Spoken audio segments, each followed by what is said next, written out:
Welcome back, ladies and gentlemen. It's another installment of the Sea Talk podcast, brought to you by Sports Tech Atlanta. This episode is also in partnership with Open Mondays. If you're looking for golfing apparel, if you're trying to be swagged out on the course, you're trying to look good with your friends, you're trying to have somebody go, where'd you get that hat, brother? I like that. Where'd you get that? You can check it at Open Mondays. It is a not-for-profit organization that donates all proceeds coming into the foundation to I almost had it because I just couldn't remember every avenue. I'll redo the thing. Where all the proceeds going to towards? Yeah, you should say the proceeds go to organizations and foundations that align to diversity and inclusion. Okay, all right. Not Elon Musk's DEI. All right, 3.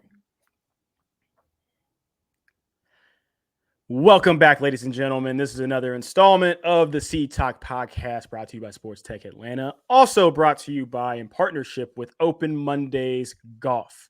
If you're trying to look swagged out, trying to look good, you're on the course and someone's like, hey, brother, where'd you get that hat? Where'd you get that shirt? Where'd you get that sweatshirt when the fall time's coming up real soon? You can get that at Open Mondays. And it is a not-for-profit organization that takes all proceeds and donates them towards diversity and inclusion for the game of golf. So if you're trying to look good, if you're trying to have your swag up a little bit while your shot's looking bad, go to Open Mondays and please buy, purchase, and donate. It's a great cause.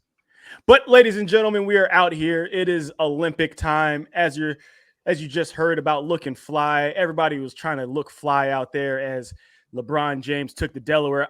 Sorry, I meant the sign, and was down there just leading America, not even America, leading the world with the flag in hand as the flag bearer as the Olympics have kicked off in Paris. Sterling, how are you doing?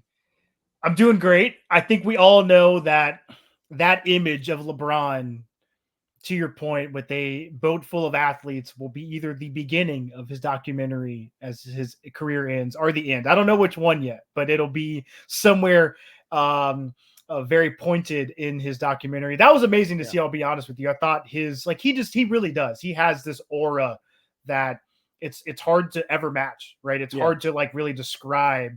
When you see him, you're like, damn, like that is so cool. It was awesome seeing. It really was. And then whoever the photographer was, shout out to them too for catching it at the right moment. You had like the street light in the background or the light off the boat illuminating like LeBron. So it's like you see him, but he's also had that silhouetted look. And honestly, I mean, for American history and, you know, the Washington picture, George Washington crossing the Delaware River, and it elicits those emotions, and you're like, oh, wow, like it had that same feeling. Like you said, LeBron has this aura about him. It was just super cool. I guarantee you, he's going to have it painted on his ceiling like this is Bad Boys 2, and he's Johnny Tapia, or it's like the Sistine Chapel. Whenever you walk in, he's going to be like, you know, you can look down, these are marble floors, but if you want to look up, you know, we have this. That seems like a lot. That seems like a lot. He's got that money. A lot. That's a little for him. It's not about the money. It's just that feels like a lot to have that painted. Like I said, it's going to be in the documentary. To have that painted in your house feels a little extra there. But yeah, what's the sports that you have enjoyed the most so far? We're recording this. What day is this? The first of August. Yeah, what's the sport? The Olympics. Yeah, what's the sport that you've enjoyed the most here watching? Man, let me tell you, I'm going to go the opposite route. The sport that I have not enjoyed watching has been the 3-on-3 FIBA basketball. 3-on-3, or they just like to call it 3v3, whatever. It's 3-on-3 basketball, and both the teams have looked like booty. All due respect to the players. Well, we got to think, right, the women's team does not have Cameron Brink. And, you know, they won a couple years ago with that team with her. And so I think not having her with her, you know, with Achilles, ACL, I can't remember which one. I think it was Achilles or one of the two. It's one of those. Maybe I think it's ACL. Long. Yeah. So not having her, I think, is a big deal. And then I think I've been confused. I guess I'm just curious, like, because obviously we have a Big Three league. We do. Shout out Ice Cube. And Corey Brewer, Jeff Teague, ISO Joe. Mm-hmm. There's guys that you've known in the NBA that feel like they could represent us. I love that Jimmer Fredette is there. I always felt like Jimmer didn't get a chance in the NBA. Call him Himmer Fredette because he was him at one point in time. He was, but he does not play defense, as you pointed out, Zero either defense. in a group chat or on Twitter. I don't know which one it was. This man sagged on the game.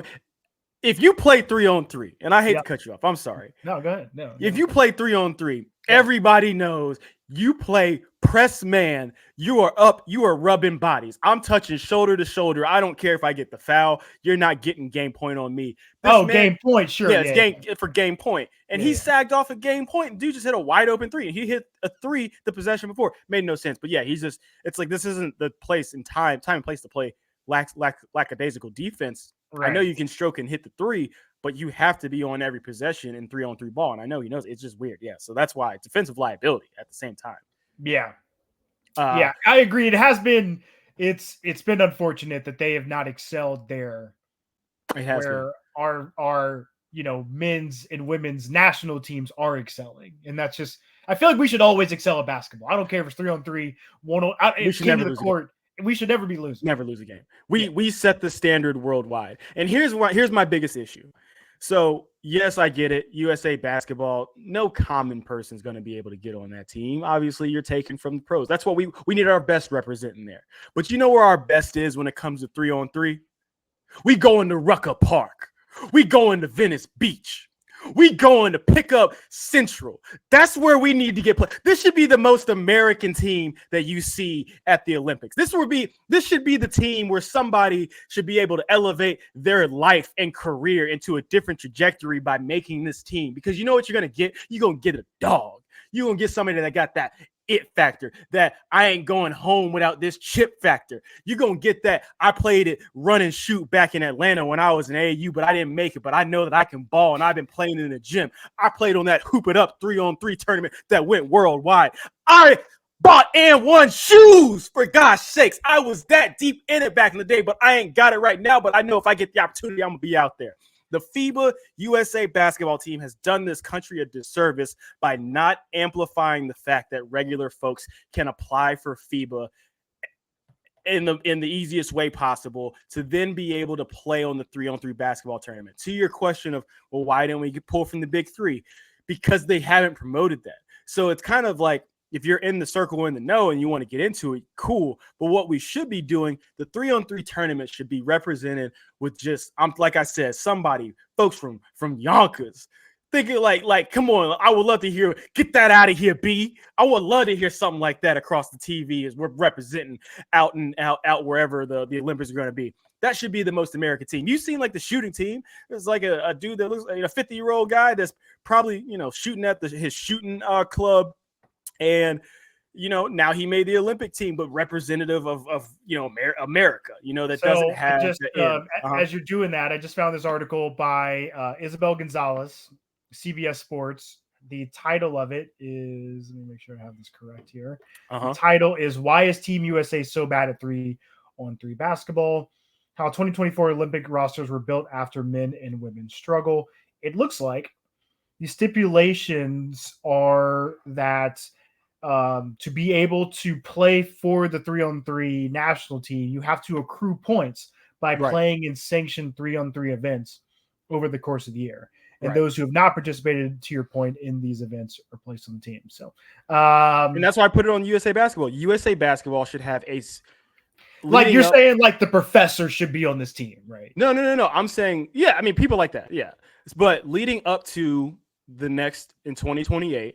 Over a next 2 year period, USA Basketball should have sanctioned FIBA matches promoted at all of your hotspot across the country, your major cities, and then obviously getting into the central portion of the USA, allowing folks to qualify to then try and play, so you can accrue points through official teams, having people set up and sign up so that they can get their official FIBA points, and then by continuing to win, say you win your 3-on-3 team wins the Boston League. All right, now Boston, Atlanta, New York, Washington, Omaha, all of them are then coming to a national tournament. Don't look at Omaha like that. Omaha got some ballers. Hey, corn-fed, brother. Yes. Did you see the dude from Poland? They got somebody that was in the factory 2 days ago, pulled him off the smelting line and said, hey, brother, I need your 7'3" behind to go stand under the basket. And what they do to us, tore us apart. That's all you need. You need size. You need somebody corn-fed.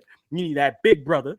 But that's why I think the women's side is struggling because they don't have Cameron Brink. I don't know who these guys are outside of Jimmer Fredette. I have no idea. They got the notice, but that's what we need to do. That team should be the most representative culturally and whatever for America. That should be the most melting pot team because you're going to have nothing but dogs out there.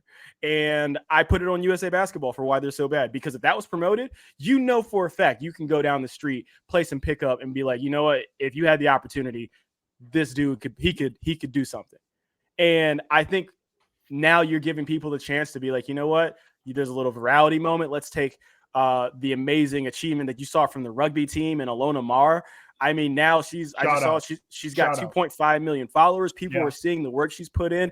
And then now she already had a great trajectory, but it's going to now continue to eclipse what she's previously was going to do, because now people are seeing what she's doing and boom, has that opportunity because the Olympics gives you that moment. So that's why I'm frustrated. But to answer your question, after that 5 minute, 3 minute, 4 minute rant, about 6, but yeah, I'll just be short with it. Love watching the gymnastics. It's been fantastic. And this is a low key one. I do like badminton randomly. Those rallies are crazy. Those rallies are so wild. Yeah, it's like so tense. You're like, who's gonna miss? It's like boom, boom, boom, back and forth. And then skeet shooting. That was the first time I actually watched it.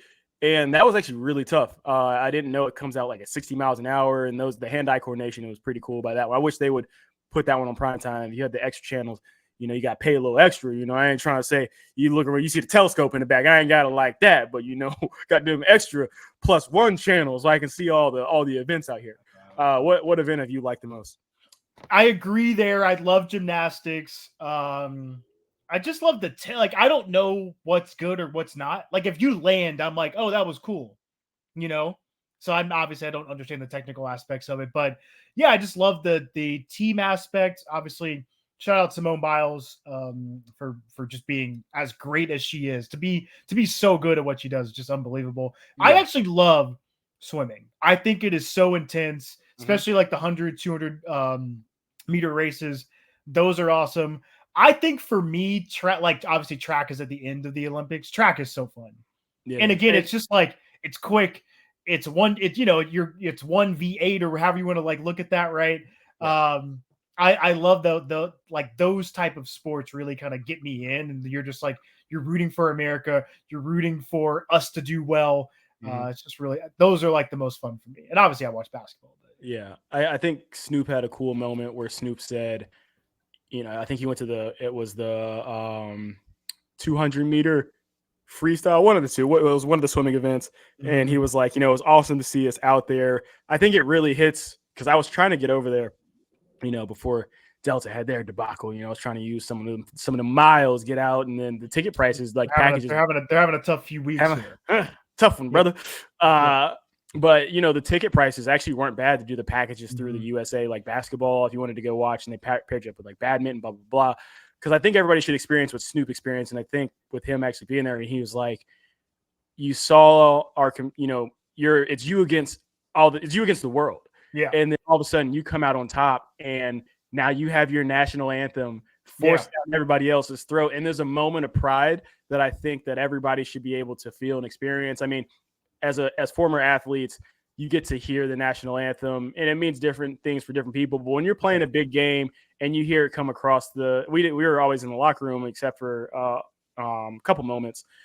It is a touching thing. It's just one of those like I'm here, and when you have that genuine realization and then the pride you feel, especially from the Olympic standpoint, I think it changes your outlook on how we all should be coming together and having a common goal, and, you know, making this country as great as it should be when we're representing in other parts of the world all together as a cohesive unit. So I think that's what is one of the coolest things about the Olympics.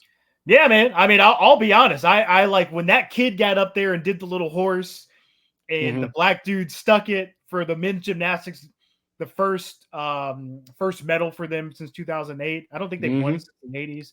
I did. I was like, and then yeah, you watch them have that pride in being American. I think that's so amazing, and I agree. Like when we win, I actually like when I saw the kid from France, right? Like the super young kid in swimming. He won, I think, in the 200 meter. Yeah. And like obviously he's French. He's in his home country.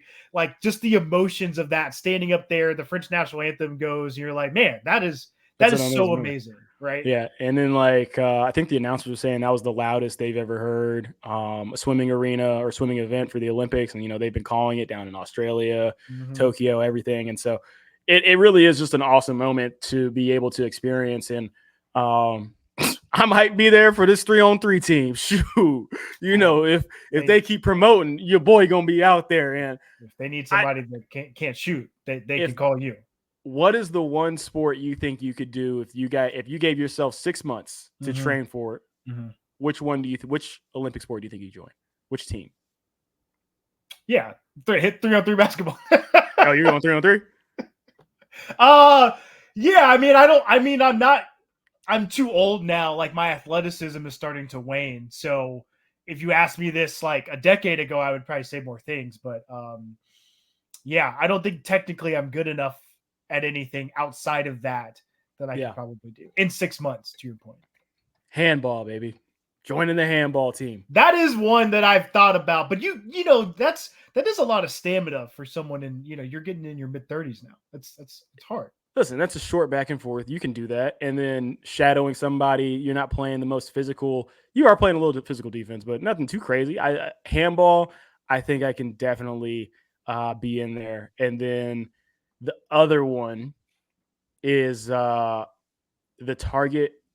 indoor target rifle shooting, because it's at like a manageable range. I don't shoot guns that much, but I'm like, I feel like if I dedicate, I'm talking 3 times a day. Days, yeah, and getting a steady hand and then going from there, I feel like I could qualify and hopefully get there. I mean, dudes, they were. How did we get? What shooting event did we get last in or fifth in? I don't know. We don't have a medal. It's embarrassing. How is that possible? Country with all these guns, and we can't get a medal. It's the most ironic thing, and honestly, it's the most ironic thing in the world. It honestly is. It's like, how does that happen? Right? With I don't know if I can make that joke. So I might have to pass on it. I was gonna say, there's been a lot of misses lately, so it's not surprising from America. So I'm not trying to make light of it. It's just that's a tough one. We are. All right, it's a very serious thing. That's very serious. It's very serious. I'm not joking about that. Yeah. I'm joking, like, we are missing a lot at the Olympics, and I don't know why. I mean, we have some of the we had Sergeant Kyle. I can't remember his last name. I haven't watched it. I mean, I've tried to your point earlier about I bought Peacock for this. Yeah. And I know we were going to talk a little bit about the tech here. The best sniper in the world. We passed away. That's what I'm saying. R.I.P. Oh, got it. You're saying the dude from like American Sniper. Yeah, that or Lone Ranger, right? Or Sniper? American Sniper. Got it. Yeah, with Mark Wahlberg, right? No, that was Lone Survivor. With Mark Wahlberg.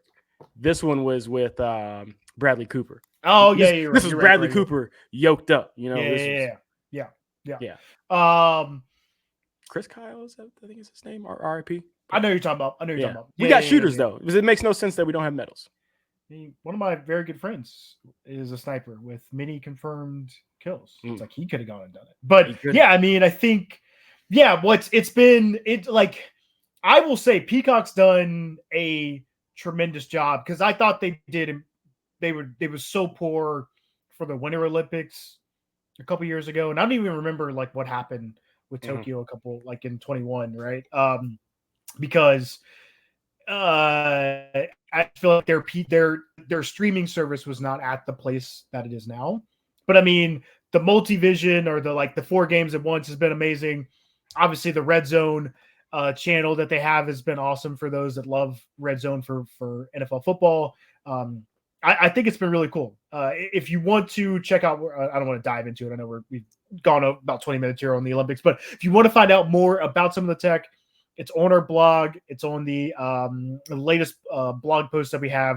There's a couple articles there that you can kind of dive into. One, just kind of talking about the partnership with Sony that the Olympics has, and also just kind of the cameras and what Peacock was looking to do that Wired put out. So definitely check those out if you want to learn more about just the tech behind the scenes of like what you're seeing and how you were seeing it. Sterling, I think you said there's a few funding rounds that you wanted to give some updates on. What you got? Yeah, first one is billionaire Mark Lassery's Avenue Sports Fund. It's been interesting. Mark Lassery, he sold his stake in the Bucks, started to make some rounds here within sports and sports technology. He's taken a minority stake in Trackhouse Entertainment Group, which is a motorsports company founded by former NASCAR driver Justin Marks. So Trackhouse Racing debuted in 2021 and has won 7 NASCAR Cup Series races with drivers Daniel Suarez, Ross Chastain, and Shane Van Gisbergen. I hope I said that right. I don't know him. And then rapper Pitbull is also a shareholder after joining as a co-owner back in 2021. So super cool there. Love to see, we've dove into alternative sports a little bit here. And I feel like that's one of those, right, that is starting to kind of take off in terms of investment out there. So shout out to them around Avenue Sports Fund for that investment. The next one is Martine, which is a leading global sports nutrition company, closed a capital round of $20 million led by international growth equity fund Iris Ventures. Martin Sports is a fuel ecosystem that focuses on solving the legitimate problems that limit athlete performance. So they've patented this hydrogel technology that's used in the brand's drink mixes, gels, and revolutionary Martine Macabre system, which allows athletes to rethink the parameters of carbohydrate fueling. So super cool here. Not a ton. I mean, the summer is kind of a slowdown, I feel like, within venture just in general. But something that we've kind of talked about is health and data. Those type of companies are getting a ton of looks right now. And as you can see, $20 million here going into Martine, backing that notion up. The last one is a company that we've talked about a couple times on this podcast. You go back to our April pod, we talked about them, which is Cosm, which is a leading immersive technology, media, and entertainment company. They announced a raise of over $250 million in funding to drive long-term growth and their shared reality venues. Again, go back. It's on our podcast, Instagram, YouTube. Check out the video. But essentially, Cosm has created this huge immersive venue. They actually just opened the one here in Los Angeles. Reach out. Don't want your boy to come through, do anything there.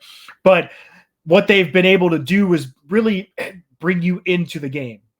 So a lot of times you think about, I can't get down to the game today, or the tickets are too expensive. You could then go to Cosm and be able to watch this game in an immersive way with other people. It's a really cool idea, and I think something that's going to take off. They've got another venue that's supposed to be popping up in Dallas very soon, and they've also broken ground for one in Atlanta.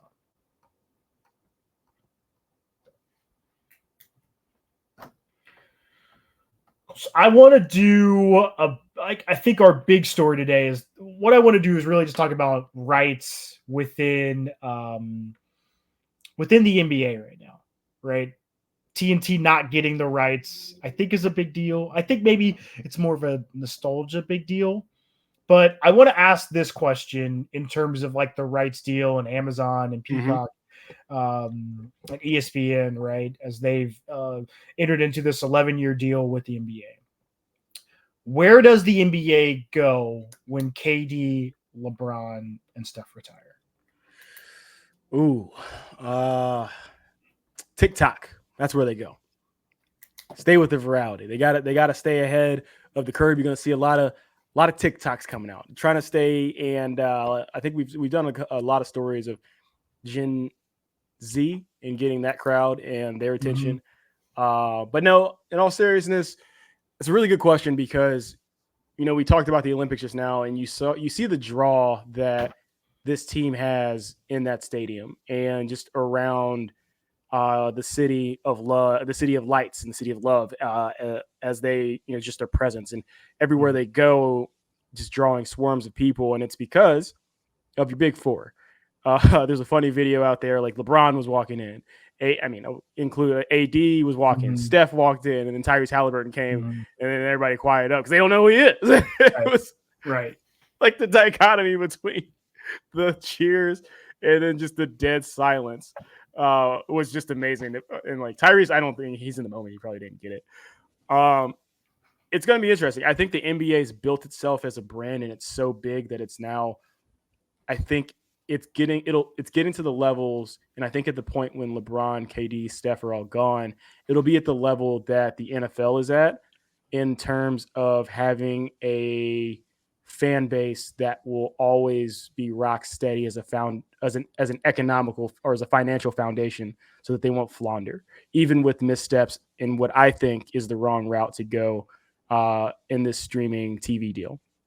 So is it to the same level as the NFL? No, because what the NFL has been able to capitalize on, and they've had the growth from fantasy football. So you brought in the casual to then enjoy watching the game. So the NBA, that's why I was joking about TikTok, needs to find something where the layman, the casual fan, can be like, I just enjoy watching because I have X also going with it. So I do like basketball. It's a little bit of a harder draw because there's so many games, but I do think that basketball has definitely edged itself into the second place behind football, obviously, and I think they'll be fine. And it's just, I don't understand in knowing how cycles work, because everything is cyclical. When you look at trends, when you look at things that fads that go away and then end up returning. I mean, you look around, you look up, Starter made a comeback. Like where was Starter at? I know it's closed. Closed is on a faster cycle, but the NBA is going the route of the immediate, which is going into streaming services. But you've seen the rumblings and heard the rumblings. I would guess, I would say better, of like your major streaming services potentially doing a merger because they're just hemorrhaging so much money in these departments. I mean, you've already seen it factually from cuts from Apple cutting the budget for TV shows, focusing on movies, and then probably their big three with like Severance, The Morning Show. I think The Morning Show's over actually. Yeah. When they're with whatever their big packages. Presumed innocent. Right. Netflix has already made the decision of like, hey, we ain't throwing money out for every passion project now. And so you have to have stuff that gets the draw so that you can recoup your money. And you're seeing right now that people are like, you're raising the price. What Netflix used to be $7 or something, $6, $6.99, and now you're asking for $14.99 for the same package, or $13.99 for the same package. You can't keep nickel and diming with what people like to call the shrinkflation, rising it, giving you less, but with the perception that you have more. And the issue we're going to hit, and I'll pass it back to you, is that it's going to be a precipice for streaming, and everyone's going to either say, you guys got to put this all together because I'm not going with 18 different routes. Like I'm tired of doing this because I have to click from app to app to app. So why don't you just package it all up or merge all together? Who knows? Or I'm just going back to TV. So at the end of the day, it might be a little bump in the road for your TNTs, for your ABCs, for your, actually, I'd go up to the parent companies above them. It's for your Walt Disneys of the world, for your Turners. But they'll be fine because everybody's going to come back eventually. And I think that's where the NBA made the wrong move, because 11-year deal. Let's look at like Notre Dame when they did their deal with NBC, and it's more on the structure, on the finances. They got locked into a deal, and then the market completely shifted and took off.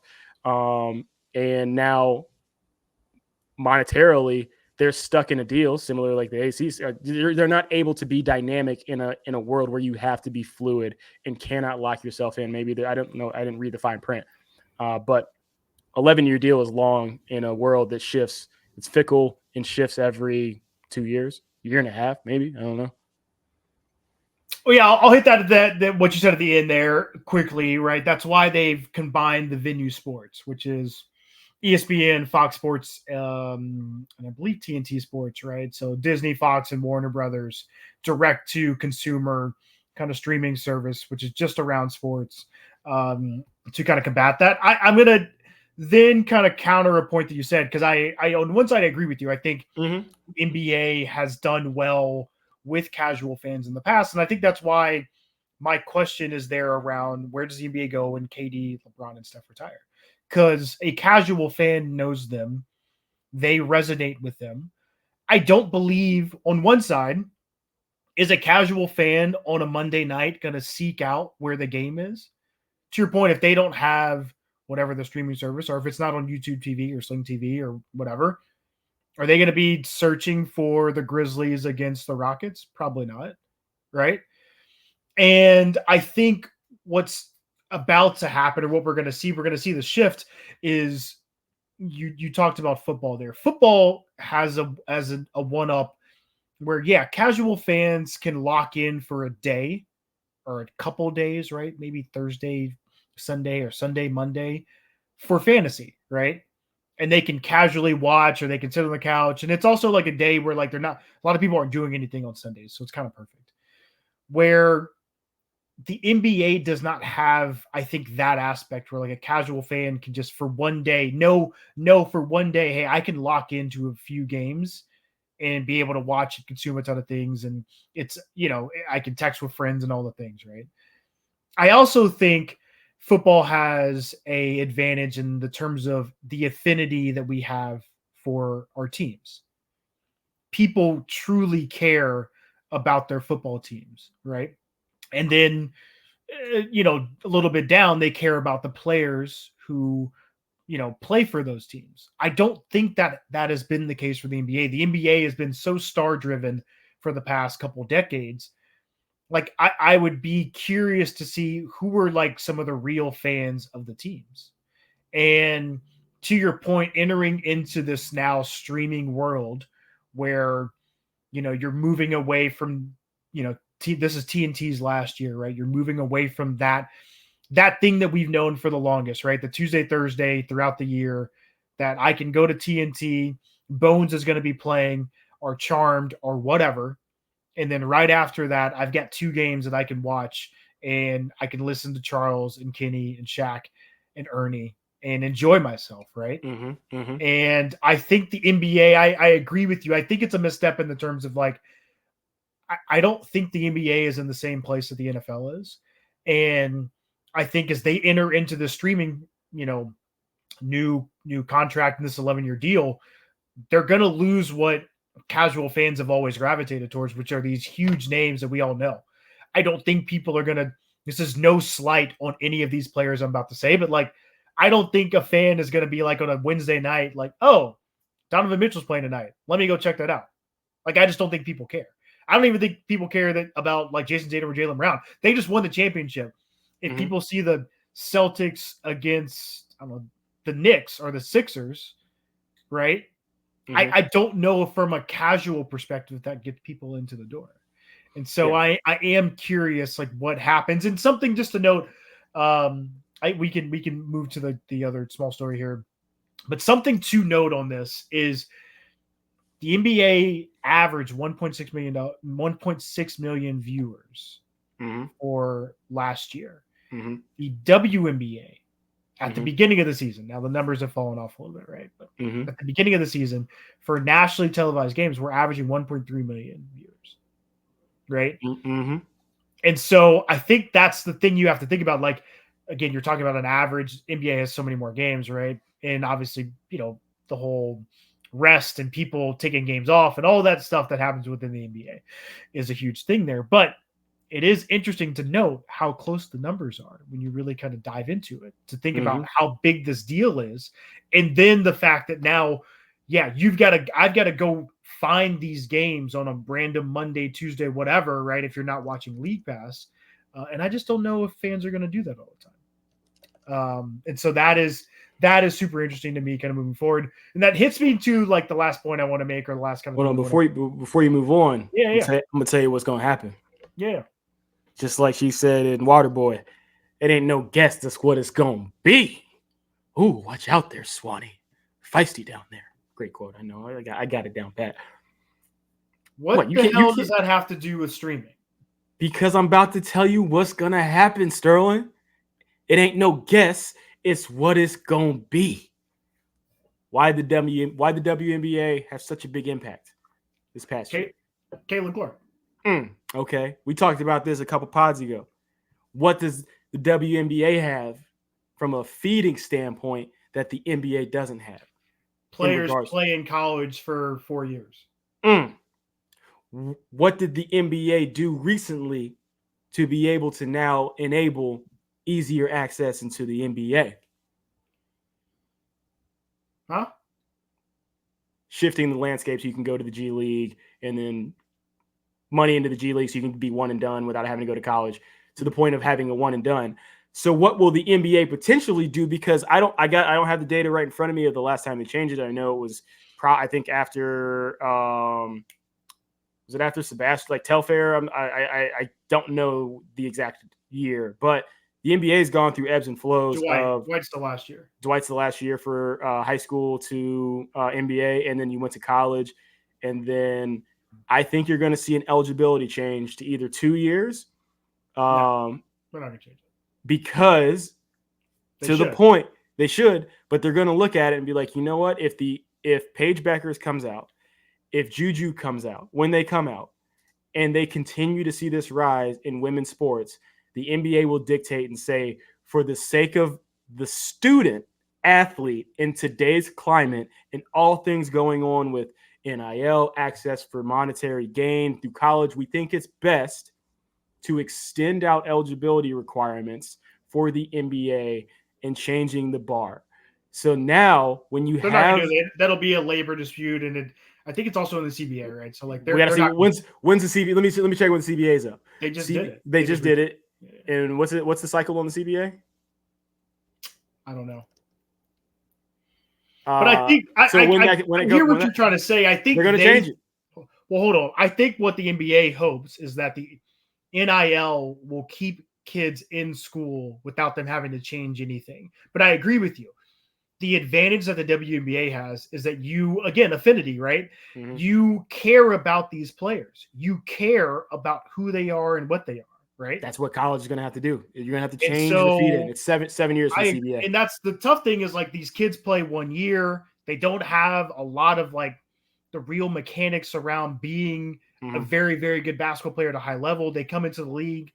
They're either in a bad situation like Cade Cunningham or they just can't play yet, right? Right. Like a Wiseman situation.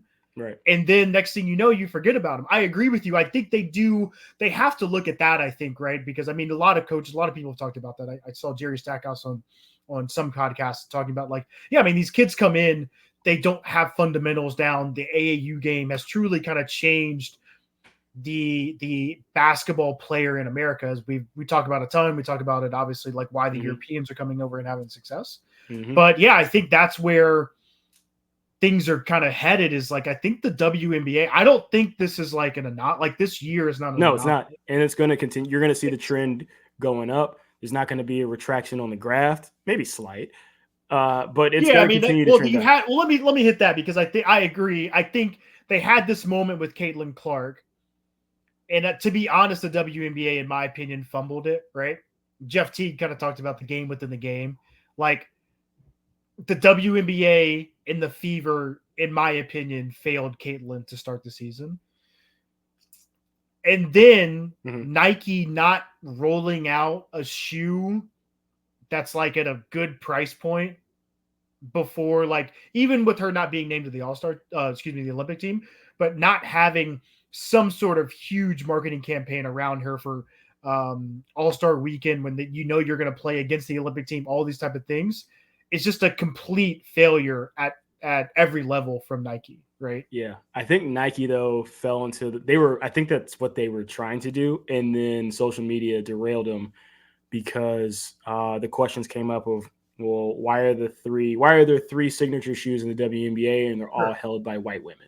Sure. Sabrina, Stewie, and now Caitlin. And so they're like, well, Asia Wilson has shoe, but she got the 28. She got the deal. Yeah. You're right. So you knew the shoe was coming, and I think that was probably the plan. But then now we have to shift because of what they should have done already for Asia Wilson. Correct. And now you're like, all right, well, here's our pivot. So I think that I don't know. I'm not in the war room. But that's I'm a not in the, wild like, pivot. But you've lost so much momentum within the season, right? yeah. And even if The world we're Caitlin's in. going to win Rookie of the Year and all that, she's going to set the assist record, all that type of stuff, right? But Yeah. to build a campaign off of that, you've lost so much momentum. And now you're into football season, and then the NBA season comes back around, and like, is LeBron going to retire? Like, so many things start to pop up, right? Mhm. Where now you've got to try to re-engage your fans and like reignite all of that. Like the fact that it to me is truly like almost malpractice that they were not prepared to roll something out with her. And then on the backside of that, I love Paige Bueckers. To your point, I believe she'll be the number one pick next year. They're going to roll out a shoe with her here on September 12th, which is amazing for her. But again, like it's just like, what is, I don't know if you saw that viral post that's a former Nike exec kind of talked about it. It's like, what is your plan right now from a Nike perspective? Like, what are you trying to achieve within sneaker culture, within basketball culture? And it feels like they, obviously we can all talk about, I could go into like a 30-minute rant about how bad the sneaker app and like what that did and bots and influencers and all that type of stuff. But I think at the end of the day, it feels like they do not know what they want their women's basketball and just basketball in general to kind of be for Nike as they kind of head in, as I said, as they head into a world where they don't have LeBron. Yeah. I think it's hard to set the trend and set the market in kind of uncharted territories and being able to set a new trajectory, set a new path forward for an entire sport, really, where you knew the playbook because the playbook got designed in 1980. When was Jordan drafted? 84. You had innovators at that time, and you need somebody to be that innovator in this space. Yeah. To then set the market and their direction of, hey, this is how we can continue to propel our professional women's sports here in the country. And I think everybody's nervous. I think everybody's really reactionary due to a few mediums that are out there that can shift. You feel like you think, honestly, I'm just an honest question. Mm-hmm. You feel like the bad faith arguments and conversations around Caitlin Clark and Angel Reese and Race affected what Nike wanted to do? I think they do, because they immediately came out and gave the signature shoe. I think it. But that was in the works, though. Let's not be reactionary. Right. They weren't reactionary like, oh, Asia Wilson, here's a shoe. Announcement wise though. So I don't know if you're shifting resources. Weird, but it was in the works. It was it's a bad rollout. I'm just a squirrel out here trying to get a nut. I ain't in these creative rooms. I'm not in these executive meetings. I'm just saying it was a bad. You could say it's a bad rollout, as a but common fan. It's not like they were looking at Twitter like, oh shit, yeah, we need to give Asia Wilson the shoe. I mean, to me, that's what it looked like. We're in the world of conspiracies over here. It's a conspiracy-driven century. I don't know. These things are months in the planning, right? And that's why I said I said, like, with Lynn, I just don't. To your point, you give her $28 million. You know all the things that are coming up this year, the Olympics, all that type of stuff. Mm-hmm. To not plan this out, to have her have a shoe at the same time here that they're rolling something out with Paige, it's just like, why? Why would you not do that? Why would you not be ready for that? Now I agree. Yeah, Asia should have got a shoe like a year ago, 2 years ago, right? So I'm just saying, announcement look a little fishy to me, brother. Some smoke coming from the building, got to be some fires. So, just common sense over here. You know how they would say back in the day, how your grown folks would tell you. You got to keep your antennas up out here, Sterling. You got to understand, like Jeff Teague said, it's the game within the game. Game within the game is a real thing. I want to hit something too, just on this point, right, where the WNBA is I think women's basketball is having this moment, and I think that's why we talked about 3-on-3 at the beginning, and we were making some jokes. But the Unrivaled League launching Brianna Stewart being one of the co-founders of that, I think is huge. And Paige Bueckers going ahead and signing up for that now, I think is also big, right? I think what we're trying to say is we've been able to follow her throughout her whole career, right? Comes in, all the accolades, Gatorade Player of the Year, is awesome freshman year, then has the injuries. Now she's come back, led UConn to the Elite Eight there, right? Plays against Caitlin Clark. And now we get to see her for her senior season and then know that, hey, not only we get to watch her for her senior season, she's going to then go in, presumptively is probably the first pick of the draft. And then we also know, hey, she's going to play in this 3-on-3 league. I'm going to go watch that, right? And I think, like I said, I think if you're a marketer out there, if you're a brand, women's sports is something that you're going to see more people attach themselves to because there's a ton of dollars there and the eyeballs are telling you that people are gravitating towards it. So really cool thing there for the Unrivaled League, really cool thing for Paige Bueckers. I'm really excited to see that. Yeah. And I guess this is my last conspiracy theory here. Conspiracy and then we're signing off. I know this is the last, and then you can give us the sign off signature and we're out. But think about this, Sterling. So you're saying the NBA needs eyeballs. What drives actual change in this country? It ain't protesting out here. You can protest till your face turn blue. It ain't gonna do nothing now. Like my co-host said, my illustrious co-host, dollar signs change minds. So what's the NBA gonna need? More consistency. So the consistency is gonna come from what? Like we just talked about, having better continuity in the college ranks to then make that leap into the pros. All right. So let's look at another model. That's why the NFL is so untouchable. Oh, I've been watching. Let's go with Dylan Gabriel. He's transferred a little bit, but boom, he's got a name for himself out at Oregon right now. Mm-hmm. He's got fans, and that's going to transition to the NFL. So how do you then? Because there's another problem that's happening. NBA can come down, change their requirements. Mm-hmm. That could also filter because money continues to change. What's the hardest thing right now that we might end up seeing when we come to the pros is with so much change due to NIL, the fan base. This is going to take about 4 years because there has to be a couple classes to go through. We talked about this before on another pod. With so much change in the NIL, that Oklahoma fan can't fully get behind their team because I don't know who's at quarterback for the next year. You've gone through 4 quarterbacks in 5 years, 4 quarterbacks in 7 years. And yeah, I'm going to continue to support OU, but my support isn't the same like it used to be when Adrian Peterson was out here running and I got to see AD line up for 3 years and just demolish and terrorize folks. It's a different game for loyalty and fans. So how do you curb that? Professional leagues come down, say to the NCAA, you guys got to get a wrangle because why? Our dollars are getting affected because your model's broken. So it's going to be a whole thing. So the point, you're going to see a shift in. What is your conspiracy theory? The conspiracy theory, if you followed that whole thing, because I lay it out. Nobody did. Nobody listening to this followed that. I had to lay it out for you to get to this point so that you understand this last point. Well, that's why I asked the question. So what all this conspiracy means is you're going to see a change in college football from either NCAA gets dismantled something, or there's going to be a true hardline regulation for how you handle transfers and for transferring and then and NIL to be able to control and curb.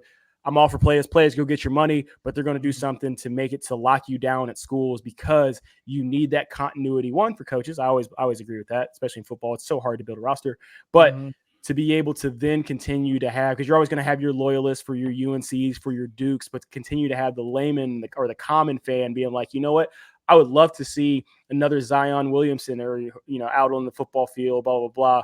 Wake Forest, you saw their quarterback transfer. So they're going to put some type of stipulation in. So then that feeds up, whether for that'll go across all sports. Your basketball and football feeds up. So now you have more of a trail like you see in college basketball, women's college basketball, of having players staying at schools longer. Then that transfers into the professional leagues.